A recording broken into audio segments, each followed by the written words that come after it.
Chères auditrices, chers auditeurs, bienvenue pour votre podcast quasi hebdomadaire, puisqu'il est en fonction des journées de notre championnat de Liga NOS. Et donc, comme toutes les semaines, à peu près vers le vendredi, on est ensemble pour disséquer et donc délivrer nos quelques paris pour cette donc 14e journée de Liga NOS qui arrive et qui donc on s'approche de la mi-championnat. On a cette semaine beaucoup parlé de jeu et donc de cette approche des clubs portugais en championnat et à l'approche de cette mi-saison. Et donc pour parler donc de cette 14e journée avec moi, j'ai maintenant les habituels, Alex et Louis. Alex, comment vas-tu? Ça va, on a passé notre combi de la semaine précédente, donc on est content et on espère faire des mêmes pour cette semaine. Et Louis, comment vas-tu? Salut Mathieu, salut à tous nos auditeurs, ça va très bien, je te remercie.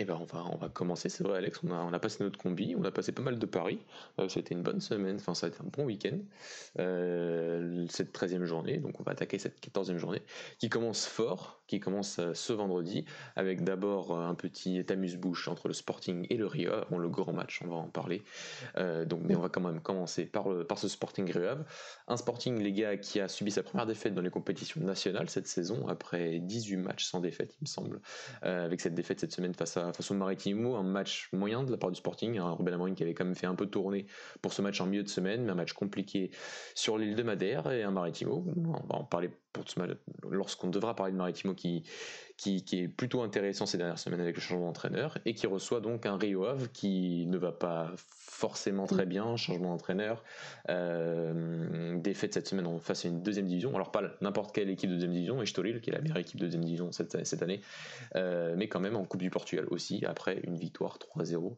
la semaine dernière. J'ai envie de commencer par toi Alex, qu'est-ce que tu vois dans cette rencontre entre le Sporting et le club du nord du Portugal, Rio Ave?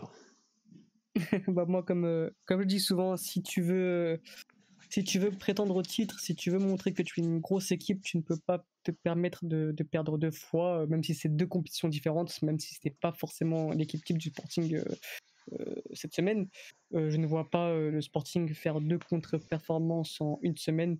Surtout ce Sporting-là, Sporting voilà, qui a des stats assez folles. La dernière stat, c'était ils ont marqué pendant 20 matchs de suite, donc c'était le seul match où ils sont restés sans marquer de but. Donc je pense que qu'ils marqueront forcément un but à cette défense de Rio Ave. Et comme on dit si bien depuis le début de saison, Rio Ave qui peine à marquer, ils vont affronter la meilleure défense du championnat. Donc je vois pas du tout comment le Sporting peut perdre des points ce week-end. Et aller côté à 1,42, j'ai trouvé ça assez haute. Voilà, comme tu as dit, un joueur quand même qui peine, qui s'est débarrassé, enfin, qui a viré Mario Silva, mais Pedro Cunha ne fait guère mieux.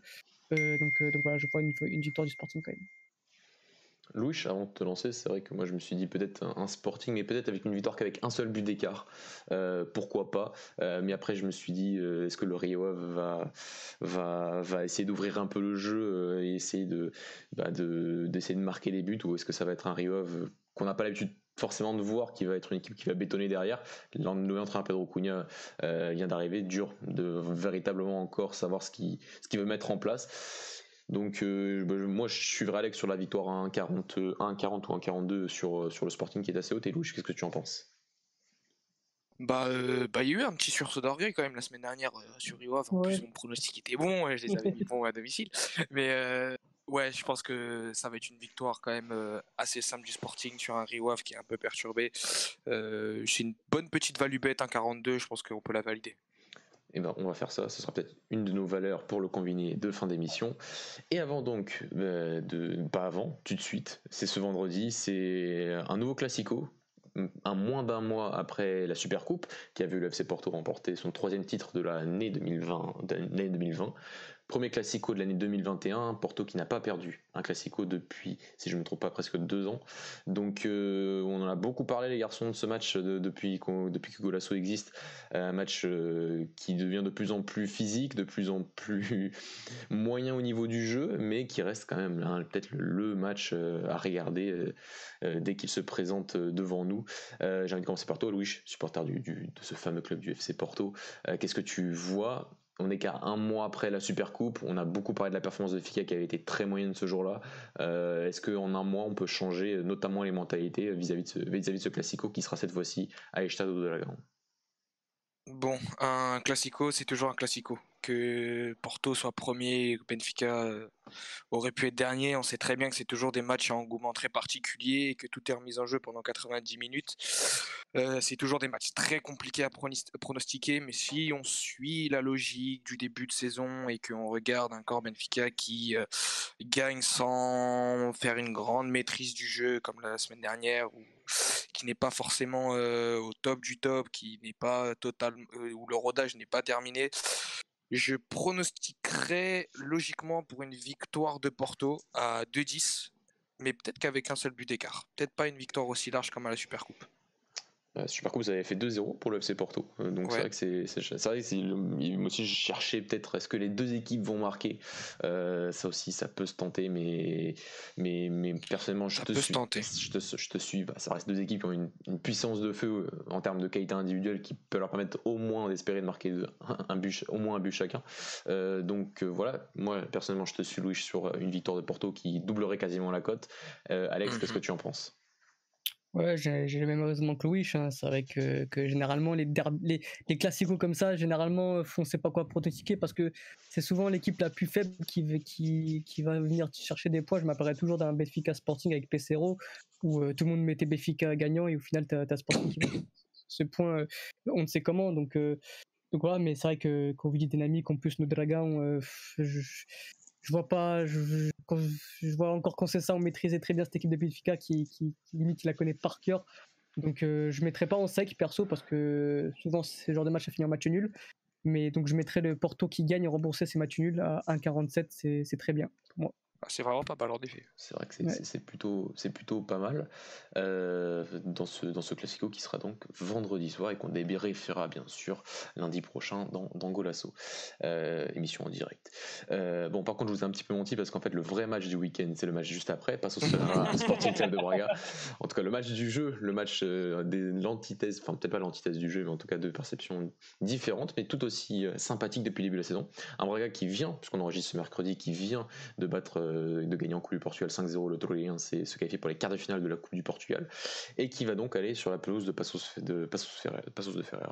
Passos de Ferreira qui est sur 2 victoires consécutives en championnat, 4 matchs sans défaite en championnat avec 2 matchs nuls juste avant, et qui donc va recevoir, et ça c'est un élément que je trouve qui est important à indiquer, le Sporting Club de Braga qui continue sa marche en avant malgré la péripétie à l'Alvalade il y a 2 semaines. Les garçons, avant de donner mon pari qui est loin d'être très ambitieux, parce que c'est voilà. Qu'est-ce que vous pensez de ce match qui va être aussi un des matchs en tout cas très très intéressant à suivre ce week-end? Je peux commencer. Comme tu l'as dit, match très intéressant. On va dire que c'est la deuxième, c'est la petite finale, la petite affiche de ce week-end. Alors moi, je suis grave partagé. J'ai eu grave du mal à départager ce match-là. J'ai bien envie de tenter le Passos de Ferreira qui perd pas un 80. À domicile, ils nous ont. Par exemple, je prends l'exemple de mon club qui a bien trébuché là-bas. Passos qui est très séduisant, mais Braga qui est très très fort aussi. Mais là, je me dis que c'est peut-être dans ce genre de pelouse où Braga peut perdre des points et je dirais Passos de Ferreira qui perd pas 81. Je trouve que c'est une cote très intéressante et je pense que c'est jouable.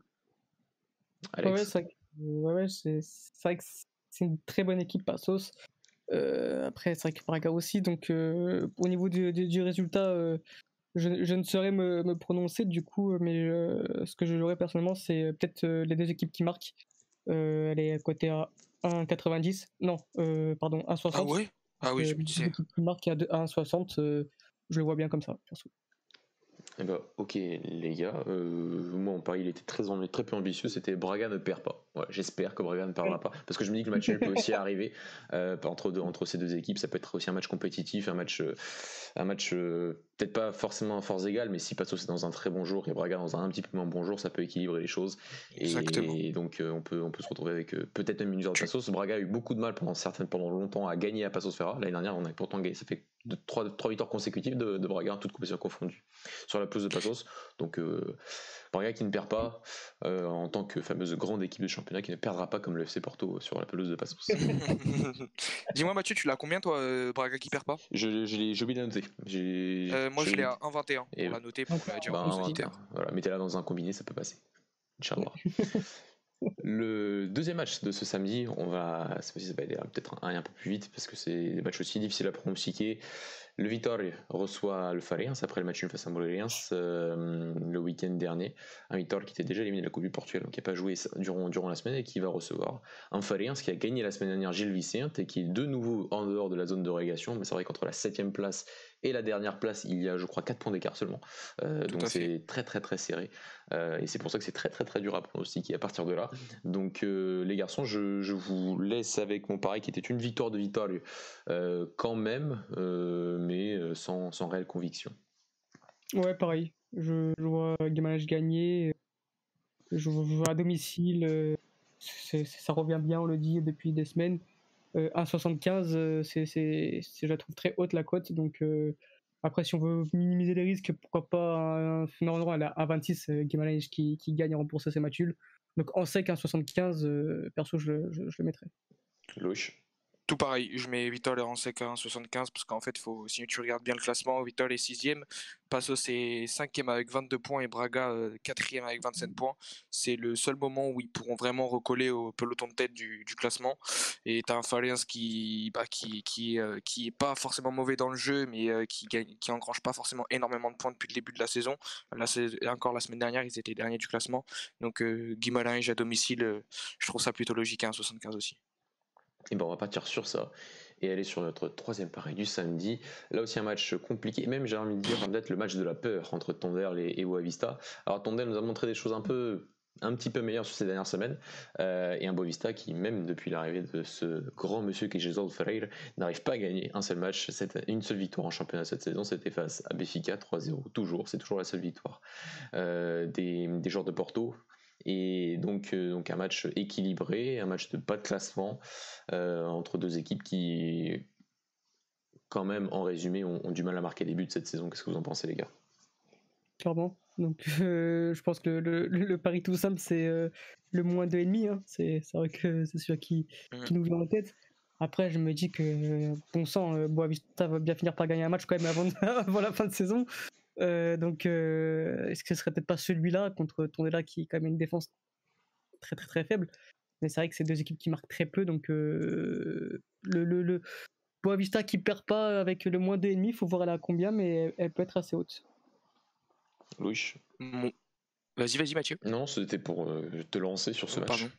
D'accord, moi je vois, franchement c'est très compliqué, on pourrait peut-être s'amuser à mettre un petit match nul ou la cote est intéressante, mais moi pour être un peu plus safe, je mettrais but pour les deux équipes parce que les deux défenses sont quand même assez catastrophiques et ça se cote à 1,77. Ouais, je trouve ça très haut. Je vous laisse avec ces paris parce que moi j'ai décidé de pas parier dessus tellement j'avais aucune inspiration entre ce match. Rien, j'ai essayé, j'ai regardé toute la fiche de Unibet, j'ai rien trouvé d'intéressant. Donc on va passer au match suivant. Il est ce dimanche, c'est le premier match du dimanche entre le Nacional et Moreirense et c'est donc une nouvelle confrontation entre Luis Frère et Vasco Seabra. Vasco Seabra qui a été nommé entraîneur de Moreirense la semaine dernière, qui a malheureusement déjà perdu en Coupe du Portugal, match nul face au Vitória la semaine dernière en championnat et qui donc réaffronte le Luis Freire à Madère après ce fameux Nacional Boavista lors de la première journée dont on avait parlé sur Golasso. On avait beaucoup aimé, ça s'est pas confirmé pour Vasco Seabra du côté de Boavista, mais le Nacional continue de faire son petit bonhomme de chemin en étant dans le ventre mou, le promu. Qu'est-ce que vous attendez de ce match, les garçons? Un National qui reste donc forcément dans la continuité de ce que fait Luis Frère depuis 1 an et demi maintenant, et un Vasco Seabra qui est là depuis une semaine du côté de Moreirense. Perso, moi quand je regarde le match contre Sporting et contre Porto, je vois un National quand même qui c'est dur à les jouer à domicile en plus. Donc un National qui gagne à rembourser ses matchs nuls à 1,50, j'aime bien la cote. Oui. Moi je suis plutôt d'accord avec Alex, j'allais prendre comme référence les matchs qu'ils ont fait face au gros et je mettrais bien National à domicile et je prendrais même le risque de les mettre en sec à domicile à 2,27. Et ben, moi, étant donné que le Moulin se remet un petit peu à marquer des buts ces dernières semaines et que j'ai envie de me rappeler de ce match entre le National et Boavista où il y a eu 3 partout, j'ai envie de tenter le plus de 2,5 buts. Je me dis qu'il peut y avoir des buts dans ce match. Côté quand même qui double 2,04. Ça fait quoi 3 buts minimum. Un 2-1. Je trouve que c'est pas impossible dans ce match qui peut être ouvert face à deux défenses qui sont pas les plus catastrophiques de notre championnat, mais pas non plus les plus sûres. Donc personnellement, je tenterai ça. Toujours ce dimanche, on arrive bientôt à la fin les garçons, là aussi un match dur à pronostiquer, Santa Clara qui a 15 points, donc qui fait partie dans ce ventre mou en haut du classement, et un Famalicão qui est en bas, très en bas même, Famalicão qui nous déçoit cette saison de plus en plus, mais qui a beaucoup recruté ces 2 dernières semaines. Vinagré, Poginar, Crève et Reveux sont arrivés, tout comme Heriberto Tavares. Et il m'en manque un, si vous l'avez les garçons, parmi les 4 recrues. Il y a eu Crève, j'ai dit. Crève, il l'a dit déjà, Vinagre, il l'a dit. Et Heriberto, non, il y a Heriberto Tavares, et il y en a un 4e. Je suis avec les 2 premiers, moi, donc... Je vais retrouver ça en attendant. Qu'est-ce que vous pensez de ce match? Tu as mis le doute. Vas-y, Louis. Du coup, je trouve aussi c'est un match très compliqué. Ça ressemble un peu au match qu'on a dit avant. Franchement, waouh. Allez, on va dire, c'est match nul à 3,25. Franchement, après, voilà, on va dire que c'est un peu une logique parce qu'il y a des équipes, voilà, mais franchement, c'est super dur. C'est super dur. Là, j'ai pas trop d'inspi. Allez, match nul à 3,25. Parce qu'en plus, c'est ce qui est le plus misé par les bookmakers. Et j'ai beau chercher, je vois toujours que Kravets. Non, c'est Alexandre Guedes qui est arrivé, étant donné qu'il est arrivé dans le départ de Ruben Lameras. Donc en plus ils ont perdu leur meilleur joueur. Vas-y, moi j'ai envie de tenter Santa Clara 2,27. Moi aussi, ouais, un Santa Clara qui. Ça se tente. Ouais. Je vois plus Santa Clara gagner ce match-là que Famalicão. Voilà. Après, je dis que Famalicão ne descendra pas, mais j'ai peur pour eux qu'ils vont galérer quand même un peu cette saison. Alexandre Guedes, c'était le numéro 9 avec les cheveux longs qui t'attendaient là? Non, pas du tout. Non. D'accord, ok. Il était à Guimarães à un moment, après il est parti je ne sais où. Il était à Aves et il est parti au Japon. Tout 2020 il était au Japon. Quel club ne me demandait pas. Mais voilà. D'accord, ok. D'accord, très bien. L'avant-dernier match de ce week-end, Gil Vicente Maritimo, match sur le papier plutôt sympathique avec une cote de Maritimo que je trouve extrêmement élevée. D'ailleurs, je me dis, je suis peut-être trompé, elle est à 3,42 les gars la cote environ. C'est ça. 3,42 de Maritimo qui bat quand même à domicile cette semaine le Sporting, qui fait un match très convaincant dans le jeu face à Braga jeudi dernier, et qui va au Gil Vicente de Ricardo Soares, qui va mieux malgré la défaite à Sofariens la semaine dernière, mais qui n'est pas encore dans un niveau de jeu similaire à celui au Gil Vicente de la saison dernière du défunt Victor Oliver. Ouais, clairement, quand tu vois les dynamiques, quand tu vois les jeux qui sont en train de s'imposer à Maritimo, chaque match depuis que l'arrivée de Mendes, c'est agréable à regarder, ils sont en train de devenir assez performants, donc Maritimo qui perd pas 1,54, ouais, je la prends moi perso. Ah ouais, c'est tout. Il y a une énorme différence avec la cote comme quoi il gagne. Ouais. Moi je suis pas forcément d'accord. Je pense que Gil Vicente, c'est le genre de match, en plus c'est une équipe qui a ils ont seulement 1 point d'écart au classement, et c'est le genre de match où il faut se relancer, et comme je dirais avec Rio Ave la semaine dernière, j'ai envie de mettre Gil Vicente qui gagne à domicile à 2,19. C'est le risque de Louis de la semaine. Yes, exactement. On va inventer ce pari. Et donc moi j'ai envie de dire 3,42 pour Maritimo, ça se tente. Je sais pas si Maritimo va gagner, il n'y a pas vraiment ces deux équipes qui restent néanmoins...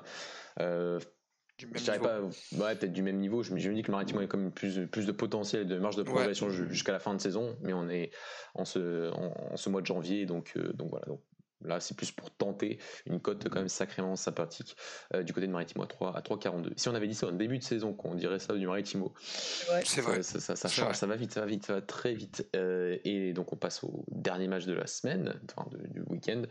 Match aussi dur à pronostiquer, pas le match le plus hypant entre guillemets, entre Paul Timliens et la Bessade, deux équipes qui ont du mal, la Bessade, ça a plus de mal offensivement que défensivement, c'est vrai, mais un Portimonense qui gagne un match, qui perd deux, qui fait un match nul de temps en temps. Dur à analyser cette équipe. Donc, les garçons, qu'est-ce que vous voyez dans ce match qui se déroulera dans le sud du Portugal? Vas-y, Alex. Moi, c'est l'un de mes paris safe, on va dire, c'est la Bessade qui perd pas. Pourquoi? Parce que c'est une équipe qui est très dure à manœuvrer, c'est l'une des meilleures défenses du championnat, si ce n'est la meilleure avec le Sporting. Ça fait beaucoup de matchs nuls, ça marque très peu, mais voilà, je me dis qu'un Portimonense quand même assez faible qui a pas une puissance offensive aussi forte qu'un Braga par exemple, et on a vu que Braga s'est cassé les dents contre la Bessade, etc. Donc je vois quand même la Bessade ne pas perdre ce match, et 1,47 je la trouve très haute. Donc je vois vraiment Bessade ne pas perdre ce match-là, parce qu'ils vont bétonner, ils vont savoir ce qu'ils font de mieux, qu'ils savent faire de mieux, et voilà, tout simplement. Je suis plutôt d'accord avec Alex. J'alignerais bien avec le Belenenses qui perd pas, mais sinon, comme deux forces offensives assez neutres, je tenterais bien le moins de 2,5 à 1,44 aussi, qui est à peu près la même cote. Donc, avis aux amateurs, à vous de flancher sur ce que vous voulez. Vous avez deux cotes à peu près équivalentes et plutôt intéressantes qui risqueraient de passer. Donc voilà. Similaire, je suis d'accord avec toi, Louis. Par contre, dans ce podcast, on dit Bessade, on dit pas. On fait honneur, on fait honneur au vrai club de Belenenses. Merci. Pardon. Merci. Alex, excusez-moi. Pour finir, je te laisse l'envoyer le combi de la semaine, donc qui sera entre la victoire du Sporting et ce match-là, ce dernier match du week-end. Du week-end, donc la victoire du Sporting combinée avec la Bessade ou match nul, ça fait une cote à 2,09. Donc voilà, on double, on va essayer de continuer sur une bonne petite série. Le PEL, les amis, le PEL sur ce combiné. C'est combiné qui double donc votre cote. On a passé notre combiné la semaine dernière, on espère faire aussi bien cette semaine. Les garçons, merci. Merci pour avoir pris un peu de temps pour réaliser ce podcast, ce Goal à Sobet spécial 14e journée de Liga Noche. Nous, on se retrouve cette semaine toujours avec les podcasts sur Abel Ferreira, notre émission en direct de lundi dernier. Vous pouvez bien sûr aller revoir tout ça. N'hésitez pas, donc, si ça vous a plu, à vous abonner à notre chaîne YouTube, sur Twitch aussi, et à nous suivre sur tous nos réseaux sociaux, Twitter, Instagram et Facebook. Les garçons, encore une fois, merci. Et à la prochaine. Avec plaisir. Ciao.